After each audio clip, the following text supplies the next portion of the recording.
주간이고요. 다음 주 고난 주간을 앞두고 있는데 오늘 또 사도행전 23장을 통해서 바울의 이야기를 계속하려고 합니다. 바울이 3차 전도 여행까지 수많은 고난을 당했지만은 오늘 특별히 더 큰 고난의 현장에 있게 됩니다. 그것이 뭐냐면 로마의 식민지로 있었던 이스라엘 그 나라, 그 유대인들을 대표하는 유대 공회라고 하는 70명의 유대인들의 리더, 그 대표들을 모아놓고 대제사장이 의장이 되어서 오늘 공회에서 바울을 불러다가 재판을 하게 되고 심문하는 장면이 되겠습니다. 여러분, 이제 원래는 실정법에 따라서 로마의 그 법정에 가야만 됨에도 불구하고 바울이 모함을 받아가지고 이방인을 데려다가 그 거룩한 성전에 들여보냈다 해가지고 성전 모독죄로 바울을 끌어다가 자기들끼리 죄도 확인하지 않고 무죄 추정의 원칙이 그때부터 있었는데 실컷 두들겨 패서 고통 중에 그렇게 있었을 때 천부장이 얼른 가서 그 죽음의 사태를 막고 데려다가 감옥에 데려다 놓았는데 이제 공회를 열어가지고 70명의 유대 지도자들을 모아가지고 이제 바울을 불러다가 재판을 하는 겁니다. 그런데 재판이 먼저 이제 아시다시피 검사 쪽에서 이러이러한 죄를 졌다 하듯이 유대인들이 대제사장 아나니아에게 바울의 죄상을 말 그대로 모함해서 알렸을 겁니다. 그랬을 때 이제 바울이 자기 자신을 증언하고 변호하는데 첫 일성이 뭐냐면, 형제들아, 나는 범사 모든 일을 양심에 따라서 하나님을 섬겼노라. 이렇게 선언을 하자마자 공회의 의장이었던 대제사장 아나니아라고 하는 인물이 명령을 하게 됩니다. 저놈의 주둥아리를 쳐라! 성경에 보면 이불치라고 했는데 목사님은 왜 주둥아리라고 합니까? 좋은 질문이에요. 이불치라라고 하는 말은요, 그를 모욕하는 거죠. 그의 말을 하나도 인정하지 않고 오히려 증거를 하겠다는 뜻이죠. 그리고 이것은 형벌이었습니다. 형벌. 잘잘한 범죄보다도요, 이 모욕, 그 죄, 그 모욕을 당하는 것은 목숨을 걸고 저항했던 유대인들의 그 선민의식이 자리하고 있었잖아요. 완전 증거를 내린 거죠. 그러자 바울도 하나도 움츠러들지 않았습니다. 아니, 율법대로 재판하겠다고 그 자리에 앉은 인간이 어떻게 율법을 어기고 곧바로 형벌을 내릴 수가 있느냐? 그렇게 이제 하나님께서 너를 나 대신 칠 것이다 이놈아, 이렇게 소리를 친 거죠. 또 이놈아는 없었는데 목사님이 또 갖다 붙이는구나, 또 이러면은 오늘 또 설교에 이게 재미를 못 느낀다. 그 감정이 그렇다 그 말이에요. 아니, 율법대로 재판하겠다고 지금 공회를 열어가지고 그 의장이 된 인간이 아니 죄도 믿지 않고 한마디 하니까 그 주둥아리를 쳐라! 이렇게 형벌을 내려 에라이, 하나님한테 내 대신 말 그대로 네가 말한 대로 네가 맞아라 이놈아, 이렇게 한 거예요. 지금 어떻게 됐을까요? 이 바울의 이야기가 제가 잠시 후에 말씀드릴게요. 어떻게 됐는지, 이 말이 어떻게 됐는지. 그랬더니 이제 벌떼처럼 일어나는 거야. 대제사장에 그 자리에 좌우에 있었던 사람들, 공회원들이겠지. 야, 특별히 또 임원들이겠죠. 막 들고 일어나서 너가 어떻게 유대인이라고 하면서 대제사장을 공회 앞에서 모욕해! 하면서 이제 난리가 난 거야. 그랬더니 바울이 또 재미나. 아, 나의 실수? 나는 그가 대제사장인지 몰랐다. 이렇게 나오는 거예요. 이것을 이제 어떤 주석가들이 생각할 때는, 야, 바울이 몰랐을 리가 없는데 알면서도 이것은 비웃는 것이다. 유머를 써서 저를 부끄럽게 한 것이다. 이렇게 이제 주석가들이 또 설명도 하고 있기도 하죠. 나는 그가 몰랐다. 성경에 기록되기를 위에 계신 사람 함부로 모함하거나 함부로 그렇게 정죄하지 말라고 했지 않았느냐. 그러면 나는 취소? 이렇게 된 거예요. 그러다가 분위기를 딱 보니까 그 공회 70명 중에서 한쪽은 사두개인, 한쪽은 바리새파. 우리가 조선 500년 역사, 조선이 망한 것도 사색 당파다. 그 전에 고려가 망한 것도 그렇게 당파 싸움이다. 우리가 그런 얘기 많이 하잖아요. 그런데 오늘 여기 유대인들도 그 공회 70명을 뽑아놨다고 했는데 리더들 급도 두 파로 크게 나눠져 있는 것을 바울이 얼른 눈치를 챈 거예요. 그래서 바울이 이야기합니다. 나는 바리새인 중에서 바리새인이다.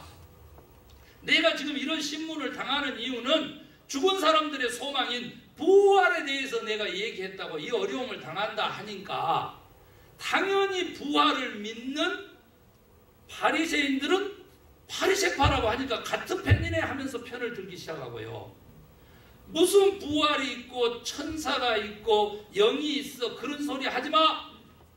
사두개인들은 믿지 않았던 부활을 믿지 않았던 사두개인들은 여전히 그냥 바울을 잡아 먹어버리려고 하고 그래서 공회가 막 난리가 난 거예요. 그러니까 이쪽 바리새파 중에서도 특별히 율법을 잘 연구한 서기관들 즉 변호사를 내세워가지고 이제 바울을 변호를 하기 시작하네. 공회에서 우리가 살펴보니까 이 사람이 죄를 정죄를 받을 아무 이유가 없다 하니까 사두개인들이 무슨 소리 하고 있냐. 그러면 오늘 공회를 모여서 재판을 왜 하느냐 하면서 저놈은 범죄자다 하면서 막 시끄시끄시끄 하는 거예요. 그래서 이제 또 다시 한번 또 폭력 사태가 일어날 것 같으니까 천부장이 빼다가 또 다시 감옥으로 옮기는 그 순간에 마지막 11절에 밤에 하나님께서 나타나가지고 그 고난당하는 바울에게 담대해라. 너가 오늘 유대인들에게 나를 증언한 것 같이 너가 앞으로는 로마인들에게 나를 증언하게 될 것이다. 위로라고 주석가들은 얘기를 해요. 여러분 위로일 수 있어요. 너희가 세상 끝날까지 내가 너희와 함께 하겠다. 그 약속의 실현이라고도 볼 수 있어요.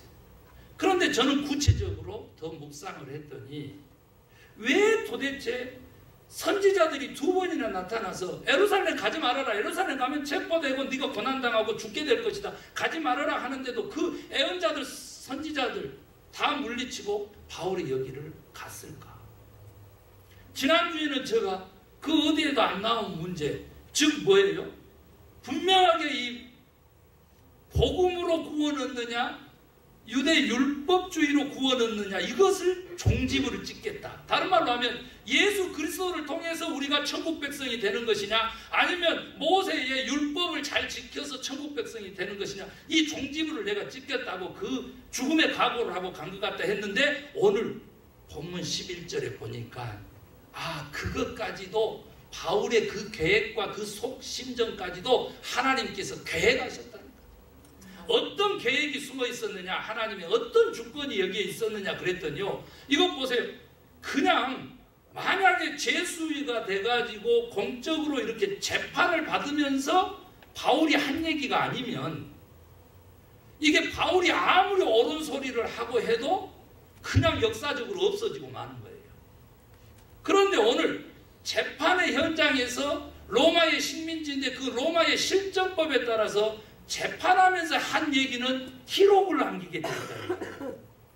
그 공적으로 오늘 바울의 이 증언들이 다 기록되게끔 하나님께서 그렇게 역사하신 거예요. 이것은 진짜 할렐루야 해야 돼요. 오늘날 교회를 있게 하고 또 이 로마가 오히려 국교로 기독교를 250년도 안 돼서 받아들이게 되게 되는 그 계기가 뭐냐면 이 바울이 법정에서 재판받고 변호한 얘기가 기록으로 남아가지고 로마 황제들이 그것을 유대를 통치하려고 하면서 들여다보게 되면서 이 복음이 로마에 증언되는 하나님의 계획이 실현되고 그 공적인 복음의 기록이 남아가지고 오늘 우리들도 구원은 길을 여셨다 그 말이에요. 그렇기 때문에 바울의 고난이 오히려 하나님의 구원의 역사의 한 페이지가 되었다. 우리도 예수님 때문에, 신앙 때문에 고난당하고 고통당하고 있다면 그것이 하나님의 구원의 계획이고 역사이라고 하는 사실을 인내하시고 믿음을 가지시고 그 고난을 극복하는 저와 여러분 되십시다. 오늘요 바울의 이 고난 중에서 특별히 무엇이 고난을 받았느냐 그랬더니요, 양심이 고난을 받았어요. 오늘날요 설교 시간에나 성경을 번역함에 있어서 양심을 얘기하는 목사들이 드뭅니다. 그러나 바울은 사도행전에서 법적인 공적인 자리에서 양심을 2번 언급했을 뿐만 아니라 바울이 편지한 13권의 책에서도 21번이나 양심의 신앙, 양심의 믿음, 양심을 따라서 하나님을 섬김의 그 사역과 봉사, 사명을 21번이나 언급하고 있어요. 이것은 정말 많은 단일 주제로서 굉장히 많은 수제입니다. 그러니까 바울 신앙의 핵심은 양심에 따라서 하나님을 섬긴 신앙이었다고 하는 거예요. 그런데 이것을 왜 오늘날 교회가, 목회자들이 이 메시지를, 이 하나님의 말씀을 멀리하고 던져버리는가 라고 하는 그 의문 속에서 오늘 우리 나성소망교회에서만큼은 양심에 따라서 하나님을 섬기는 신앙을 회복하는 하나님의 자녀들 되시기를 주의 이름으로 축원합니다. 여러분 이제 싸움이 벌어진 거예요. 얼마만큼 아팠으면 내가 범사의 양심에 따라 하나님을 섬겼노라 이 한마디 하자마자 저놈의 주둥아리를 쳐라 이랬겠냐고. 그게 얼마나 아팠으면 얼마나 아팠어요. 그러니까 오늘 아나니아라고 대변되는 그 유대 신앙이라고 하는 것, 그 믿음이라고 하는 것이 극명하게 드러나는 거예요. 양심에 따라라고 하는 그 양심이라고 하는 그 말 한마디에 말이죠, 이런 폭력적인 결정을 하고 막 그렇게 극렬하게 반대할 수가 있냐. 얼마나 아팠습니까? 이 아나니아로 대변되는 이 이스라엘 유대인들의 신앙에는요, 오늘날까지 2000년까지 이어내려오는 그 신앙이 있어요. 저는 오늘 그걸 소개하려고 합니다. 그 아나니아의 공회에는, 그 대제사장의 공회에는 바리새파와 사두개인이 있었다. 여러분 사두개인은 왜 사두개인이 됐냐면 그 뿌리가 어디로부터 가냐면 다윗의 통일 왕국 시대에, 그 강력한 왕권 시대에, 그리고 그의 아들 솔로몬의 그 대호왕 시대에 제사장으로 있었던 인물이 사독이에요. 사독. 그래서 그 사독 제사장의 전통을 쫓아서 온 사람들이 사두개인, 사두개파. 그러면요 얼른 이해할 수 있습니다. 이스라엘 나라가 막 태동해가지고 그 초기 강력한 왕권 옆에 뭐였다는 거예요? 제사장이었다는 거죠. 그 전통을 쫓는다라고 하는 뜻은 이 사두개인들이 선택했던 거하고 똑같아요. 뭐예요? 권력에 빌붙어선 종교인들. 아나니아, 네 입을 하나님이 칠 것이다. 바울이 이 현장에서 했던 말은요, 아나니아 대제사장이 은퇴하고 2년이 지난 다음에 로마의 식민지로부터 독립하려고 유대인들의 극렬한 예루살렘에 저항이 있었어요. 그럴 때 유대인들의 손에 의해서 아나니아가 처형당해서 죽습니다.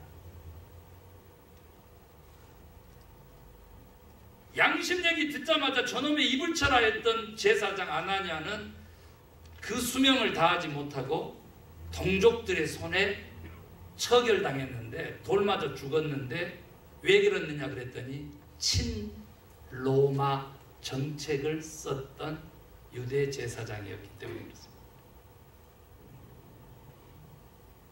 강력한 다윗과 솔로몬의 왕권 옆에 제사장의 전통을 이어받았기 때문에 강력한 로마 권력에 불붙어서 친로마 정책을 하면서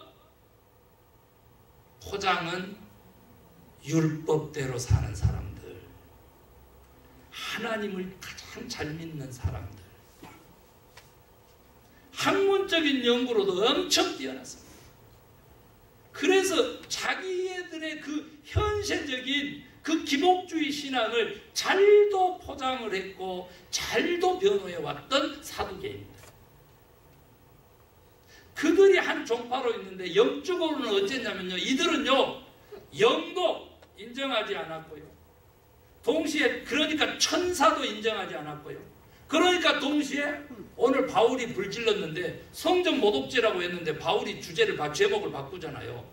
내가 바로 부활을 증언했더니 이렇게 나를 신문한다 이렇게 해버렸잖아요.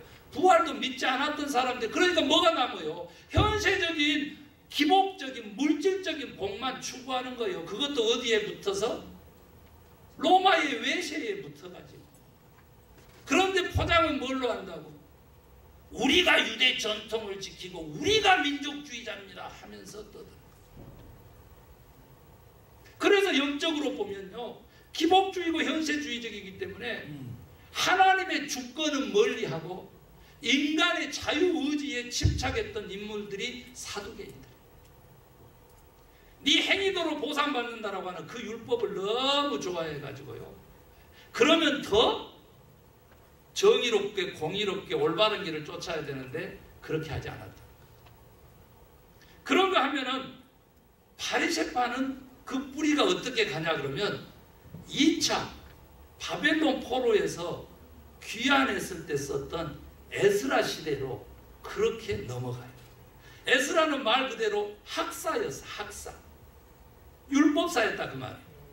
그래서 성경 말씀 모세 오경을 가지고 성전을 재건하고 신앙의 부흥을 주도했던 인물인데, 그 에스라의 뿌리를 가지고 바리새파인들이 이제 넘어오는데 그들의 영적인 특징은 뭐냐 그랬더니 하나님의 주권하고요, 인간의 자유의지 속에 애매한 태도를 취하면서 그 중간에 공간을 가졌는데 그 중간의 공간이 뭐냐 그랬더니 바로 영적인 영역, 천사의 영역, 부활의 영역, 인간의 자유의지의 그 삶과 행동 그 속에 하나님의 주권, 이것들을 원래 복음의 전통은 뭐예요?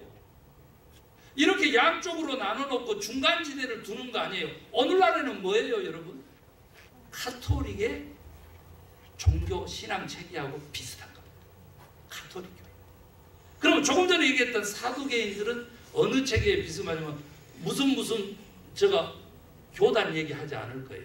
그런데 인성을 강조하는 인본주의적인 것에 기초하는 그러한 사두개인의 전통이 오늘날까지 있어요.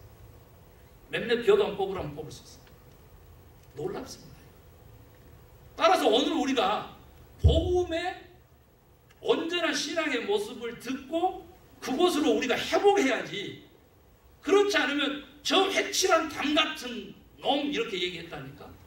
아나니아 대제사장 보고 바울이 오늘 본문에 나와요. 회칠한 담이라고 그랬어요. 예수님은 뭐라 그랬어요? 잡히시기 바로 그 마지막 날 고난주간 한 주간에서 그 목요일 날 그날 저녁에 이제 성찬하시기 전에 7가지 화를 쏟아냈는데 이 회칠한 무덤 같은 바리새인들아 하면서 막 가식적인 신앙, 형식적인 신앙에 막 예수님이 막 저주를 퍼부십니다. 오늘날 우리들도요 이 애매한 태도를 취하는 사람들이 많아요. 그러나 이 아나니아 계열의 이 유대 계열의 율법주의의 바리새파 사두개인 다 정답이 아니고요, 바울의 신앙이 정답이다 이거예요. 아멘 하십니까? 이게 바울의 신앙은 뭐냐 그러면 영적으로 제가 기왕 얘기했으니까 하나님의 주권과 인간의 자유의지 속에서 바울의 신앙, 복음의 신앙이라고 하는 것은 합해진다. 합해져. 다른 말로 바꾸면 뭐냐면 우리의 일상이 하나님의 주권에 의해서 영이 된다라고 하는 순종적인 신앙을 가진 인간의 은혜에 대한 믿음에 대한 책임, 그 삶. 하나님의 명령이기 때문에 행하고 보고 실천하고 보고 순종하고 보는 그 믿음, 그래서 하나님의 주권을 인정해 드리면서 하나님께 영광을 돌리는 바로 그 올바른 복음의 신앙. 저한테 그래요. 목사님 뭘 그렇게 바쁘게 뛰다녀요? 하나님 뛰다니시게끔 하고 목사님은 기도만 하셔 이러더라고요. 언뜻 들어보면 말이죠, 놀라운 막 믿음인 것 같아요. 이야, 그런데 누가 주인이요? 기도라고 하는 이름으로 하나님 보고 뛰어다니게끔 하고, 당신은 무릎 꿇고 기도만 하세요. 그런데 제가 그 자리에서 봤어요. 1시간 무릎 꿇었으면 10시간을 발로 뛰어야 그 기도가 비로소 상단, 하나님이 들으시고 응답하시는 수준까지 가는 것입니다. 내려놓음, 하나님의 주권에 맡김, 이것이 무엇인지 아십니까? 인간으로서는 최선을 다하지만 그 결과에 대해서 내려놓고 그 결과를 주의 손에 맡기는 것을 의미합니다. 아무것도 하지 않고 내려놓고 맡기고 그 게으름과 나태를 죄악이라고 했는데 그것을 신앙으로 포장하는 자들이 얼마나 많은지. 그래서 정말로 피를 흘려서 땀을 흘려서 걷기도 힘들 정도로 일했는데도 불구하고 하나님 하셨습니다. 그 일이 이루어졌을 때 아멘 하시기 바랍니다. 이게 진정한 기도자의 삶이고 이것이 바로 믿음의 기도야. 믿음의 기도. 바라는 것들의 실상, 보이지 않는 것들의 증거를 만들어내는 역사적인 인물이 되는 거죠. 아브라함이 어떻게 믿음의 조상이 되었다고?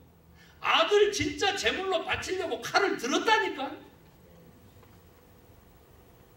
그 원어를 살펴보니까 어쩐 줄 아세요?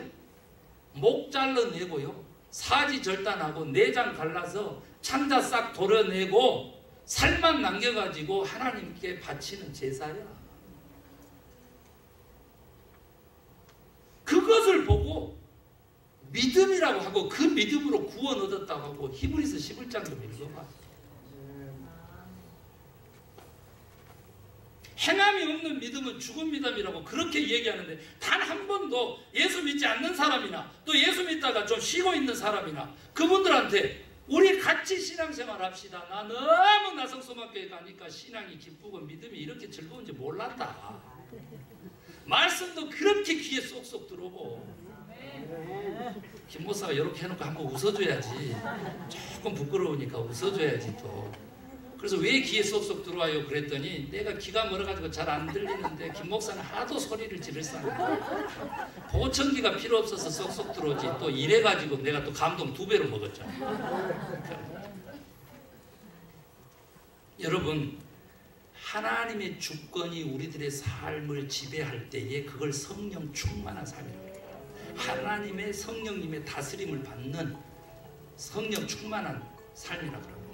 여러분요, 이것을 다른 표현으로 바울이 오늘 무엇이라고 얘기했냐 그러면 양심에 따라 하나님을 섬긴 삶이다. 양심은요, 원어로 쉐네이도입니다.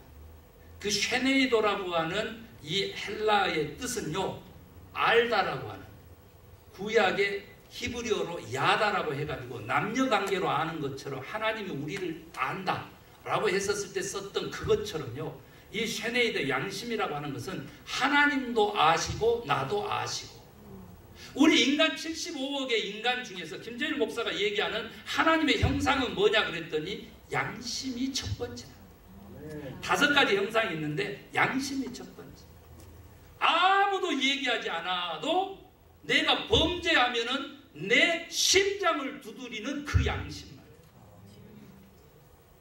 그 양심에 화인 맞은 백성들이 바리새파인들이고 사두개인들이다 그랬어요.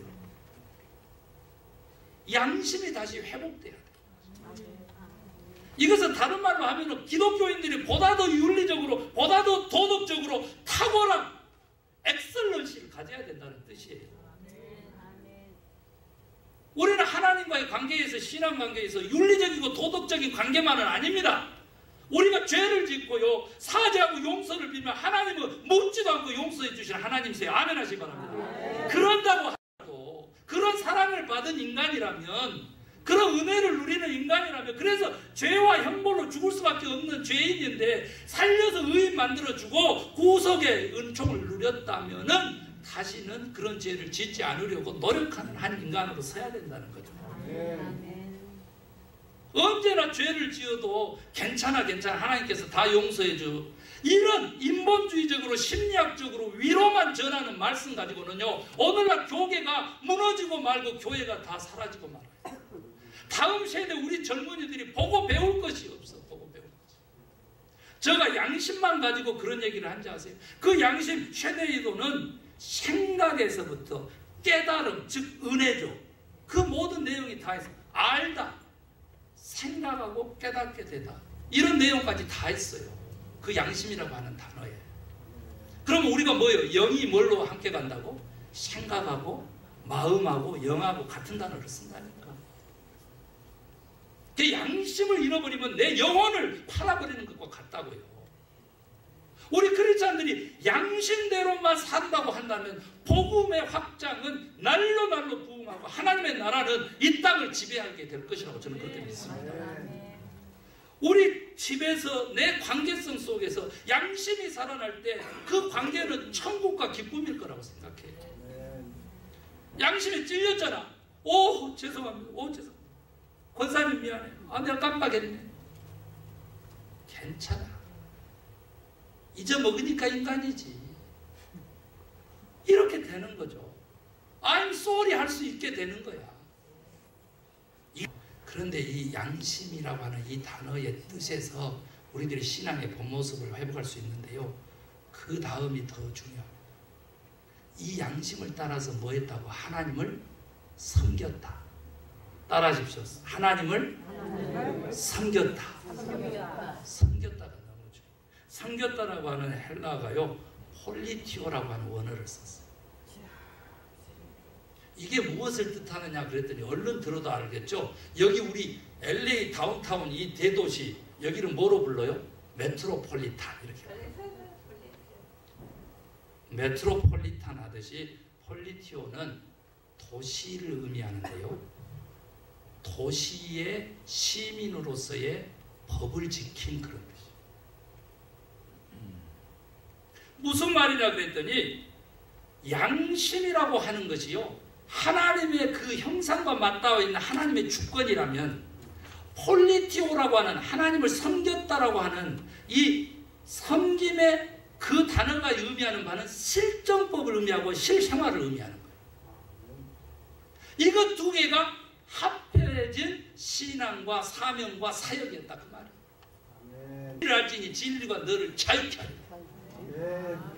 그 자유의 기쁨을 맛보게 돼. 그 어떤 것에도 묶이지 않게 돼. 양심이 살아. 그 양심이 실정법에 따라서 행동함으로써, 실정법에 따라서 하나님을 섬김으로써 우리의 신앙이 온전하게 되고 복음이 확장된다.